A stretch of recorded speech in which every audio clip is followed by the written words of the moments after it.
Welcome back to NCBA's Coffee Break, where we sit down with creditors' rights professionals, lawyers, business leaders, and inspiring individuals to talk about lessons they've learned along the way. I'm your host, Nathan Willner, and today's episode is titled When Life Throws You a Curveball. Life doesn't always go according to plan. Sometimes we're faced with challenges that test us personally and emotionally. How we respond to those moments often defines our future. So I'm really pleased to have with us today Isaac Goldman of Vertican. Isaac's well known in the creditors' rights industry, but today we're chatting about a very different subject. Isaac has experienced tremendous challenges in his personal life and emerged with valuable insights about resilience, preparation, leadership, and what it really means to move forward when life takes an unexpected turn. Isaac, welcome to today's show. Thank you. Thank you so much for having me back. So, Isaac, let's start with the title of today's episode. We all face curveballs in life. Can you share the personal experience that fundamentally changed your perspective on life? Yes. So the experience or experiences that fundamentally changed my life was losing my wife, Chelsea, to breast cancer. Um, we built a life together. We have and had two young children. When she died, I didn't just lose um, my wife, my children lost their mother, and we collectively lost the future that I thought that we were building together, or had originally planned for. And it really changed the way I look at pretty much everything. My time, family, work, what actually matters. And traumatic experiences like that help you realize, very quickly how fragile life is, and try to. I guess it forced me to reprioritize and think about things in a very different way. Yeah. Oh, well, first of all, thank you for sharing that, very personal and, sad, part of your life. But hopefully, people can learn from that experience and people who've experienced loss talk about feeling overwhelmed and uncertain about what comes next. What are some of the biggest challenges, you faced emotionally, and practically when confronted at such a young age with such a serious situation? Um, Yeah, so my situation is kind of interesting. So in 2018, my wife was diagnosed with breast cancer, and my children were let's see, they were 4 and 5 at the time, and kind of just went like straight into like a combination of like defense and offense, right? Planning care, finding the right doctors, and so it was kind of like this like massive adrenaline rush for basically like 4 years, um, and there's no instruction manual to kind of get through what it's like to lose your life partner.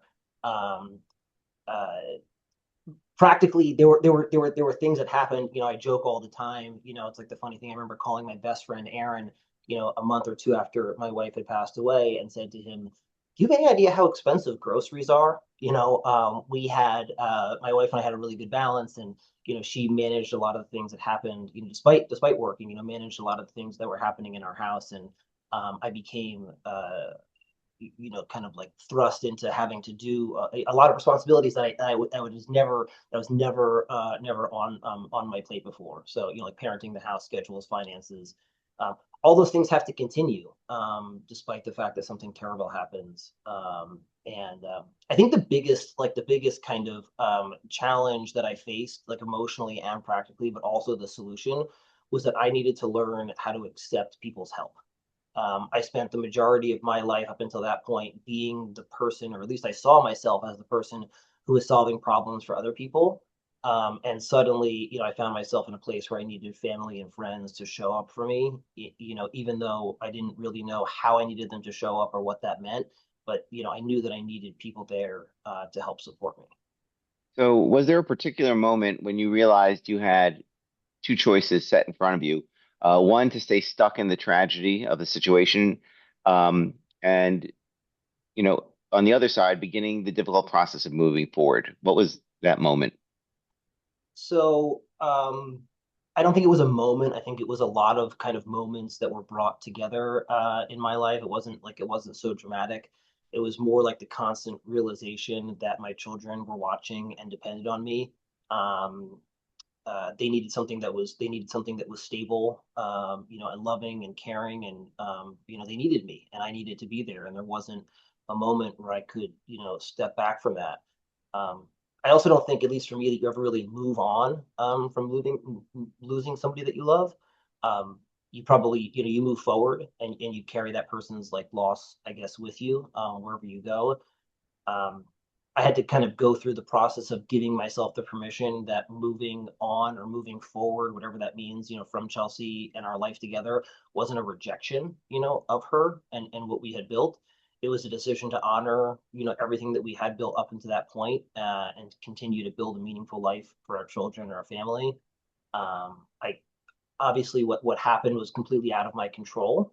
Um, but I, somewhere along the way figured out that while I couldn't control what happened, I certainly had, some control over what the next chapters, look like and what I could influence as it relates to my family and how we live and how we spend our time and what we focus on. And so I kind of grabbed onto that as um, focusing on what I could control rather than what I couldn't.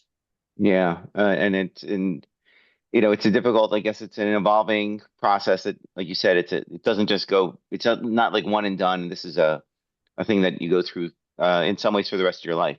So I appreciate you sharing those meaningful and insightful feelings that you've had.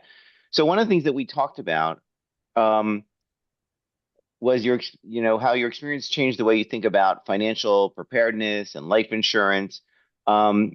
Before your loss, how did you view life insurance and financial planning, and how did this change all that? So I mean, yeah, that's where this whole conversation came from when you and I were talking about. So prior to this, I didn't look at it very seriously at all. I think that when you're young and you feel like you have all the time in the world and your career is all ahead of you, you're raising children, building a career, etc. And I just kind of like assumed that you had plenty of time. Couple of mistakes that I made in a couple of areas where I got lucky. I don't know if lucky is the right word, but I remember being like 26 years old. It was before we had kids, and I had a very good friend who was an insurance broker, and he came to the house, and I bought life insurance, and I bought a whole life policy, and I bought a term policy and a universal policy, and it was incredibly inexpensive because I was very young and very healthy and all those things. And I remember he asked me if we wanted to add Chelsea to the life insurance, and at that moment in time, I just had said no, right? Like my income was larger than hers. My earning potential, I felt like at the moment was larger than hers, and kind of the biggest lesson that I would take away from this is that life insurance is not really something to be like looked at as like a pessimistic thing. I think it's an actual financial tool that can be utilized in times of tragedy. I did not have any life insurance on Chelsea when she passed away, and I think that regardless of the parents' income, if one is more or less than the other, that there's still a really good use case as to why you should financially protect your family, not just yourself. And So, go ahead. Sorry. nothing. Listen, you can never reduce a person down to money, like ever, like in any circumstance. But after a loss, you realize how many things that you need and how money is actually kind of like the fuel that makes those things happen. Whether it's like help around the house or help with the children, or just the normal operations of life. And while I was very blessed that we didn't need that, it was one of my largest takeaways that it's something that every family should look at. Yeah. So what I was just going to ask is, I know it's an uncomfortable conversation. People don't like thinking about these types of, tragedies, especially when they're younger. But are there specific steps families should consider today so they're better prepared for unexpected, circumstances tomorrow? Yeah, for sure. I think it's really important to have those conversations. So I said that we were like lucky and not lucky. My wife fought breast cancer for 4 years. Towards the end, after countless treatments, countless radiations, surgeries, together we made the decision that she was going to stop treatment. And so we all knew what was going to happen within about a year. And during that year, I received some incredible advice from some very close and trusted advisors around me about how I could start planning financially, for my children's future. I own a business. My wife was going to pass away.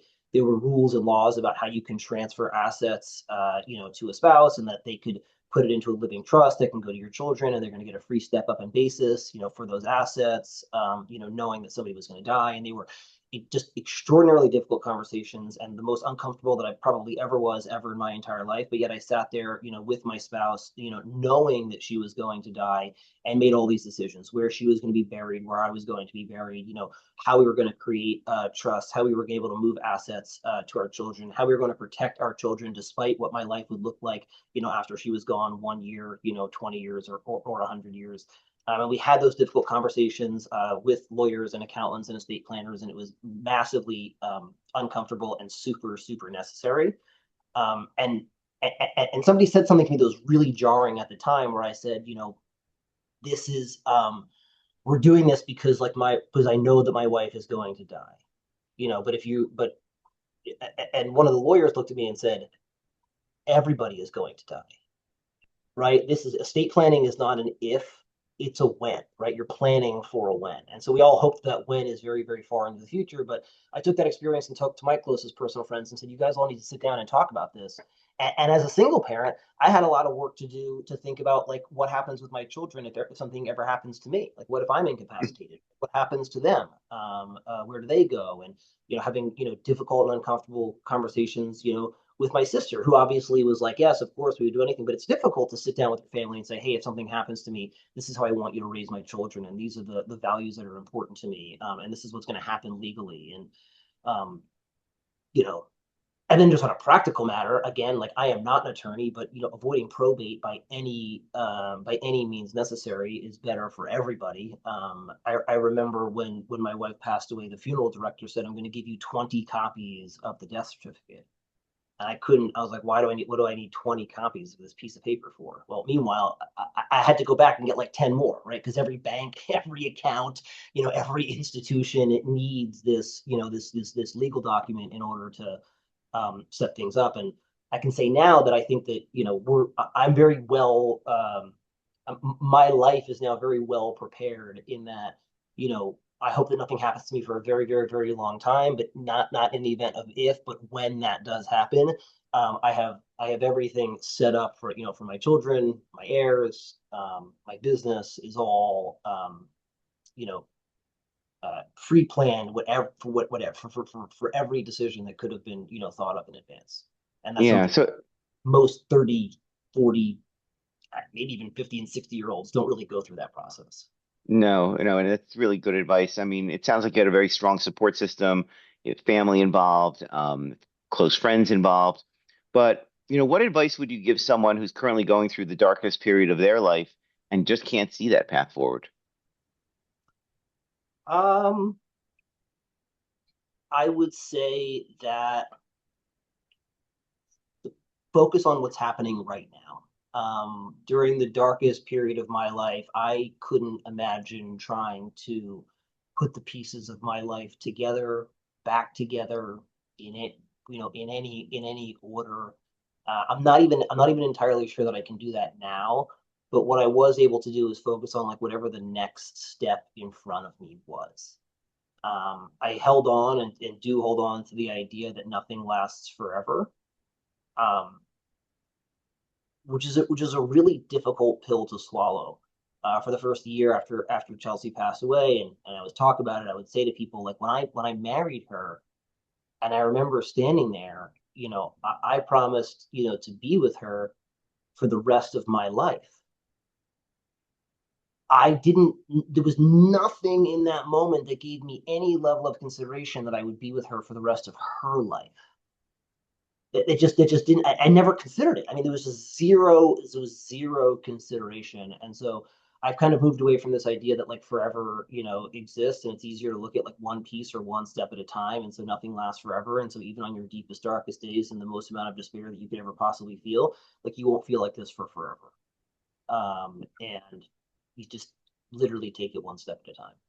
Yeah, it's great advice. Let's kind of, for a couple of minutes, just talk about how this whole experience it connects to leadership and maybe business lessons. Let's connect to your work at Vertican. Like many people separate personal life from business life, but major life events often change the way we lead, change the way we see things. How this experience influence your approach to leadership and running a business? Um, Wow. So we've always been a small family, run business. And I'd like to think that we've always been, empathetic leaders, and have really, put a focus on the people. The people are the absolute most important part of Vertican, but this just magnified that by like 1,000x. You become much more aware that every person who comes to work has a life outside of work. Um, there are employees that are, caring for a sick parent, dealing with anxiety, struggling marriage, issues with their children. And so it's important to realize that when people are showing up, they bring things with them. And what I've learned is that the more you can, treat people as human and acknowledge that they are human, um, the more comfortable we all feel, and then the more comfortable we all feel, just the better we do at our job. So it's definitely kind of put a focus on that. Yeah, and it really, I guess, yeah, yeah, I guess not that you ever did, but I guess you never take anything for granted anymore. Yeah, even even the people at work, even your friends, your relationships, even all networking kind of experiences. You just don't take it. You just don't take things for granted when you go through something like that. So When you yeah, you business with a large group of people, right, you realize that things happen. And so my story, I think, has been helpful to some people on my staff. We've dealt with various, forms of illness. People that have worked here. I've had employees pass away. I've had employees get terrible diagnoses, and um, it's help, knowing I'd like to think that because they know that I've gone through something like this, that it's given them just like a little bit more comfort to know that I'm here to listen and help in any way possible. Especially because my staff carried me through the deepest, darkest time of my life, and um, and yeah, I mean that's it. But and again, I'm sure you're grateful that you had that support system. And I guess the bottom line is that we're really not alone. And that's the main thing is like you said, knowing how to ask for help to realize that there are people there. You don't have to go through things like this alone, but you do need to ask for the help. And there's plenty of people that will come running. So we're getting close to the end of our cup of coffee, so to speak. So let's just finish with a few quick reflections. I'm gonna just say one word, and you're gonna tell me what you think about it. Okay. okay, Um, so let's finish with like a rapid fire kind of thing. One word that describes your mindset today. grateful. What's one lesson you wish everyone understood about life? Don't wait for tragedy to happen before you start to realize what truly matters. What's one thing people should do this week to better protect their family's future? Log on to all of the um, financial websites that you have, your 401ks, et cetera. Make sure that you have beneficiaries, review estate documents. I know my 401k plan for Vertican offers like free estate planning consultations, like take advantage of all those things and make time. Like, don't just say it, like actually make time to sit down with your spouse or your loved ones and have, some of those conversations that are challenging to have. Yeah, great advice. And finally, let's leave it on an upbeat tone here. What's giving you hope right now? Oh, my children, Abigail and Rory, watching them grow, seeing their strength and becoming the tremendous and extraordinary people that they are. They, bring me just an immense amount of joy, an immense amount of hope. Even after unimaginable loss, they continue to provide, meaning and reasons to look forward. And I just love them, and they give me all the hope and the strength I need for the future. That's beautiful, Isaac. Thank you so much for being willing to share your story today and the lessons you've learned through the your hardship and healing. One of the biggest takeaways from today's conversation is that adversity touches every one of us. While we can't always control what happens, we definitely can control how we prepare and how we respond and how we choose to move forward. So to our listeners, take a moment today to appreciate the people around you, have the conversations you've been putting off, and make sure your family is protected for whatever tomorrow may bring. I'm Nathan Willner, and this has been NCBA's Coffee Break. Until next time, thanks for listening and have a great day. Thank you so much for having me, Nathan.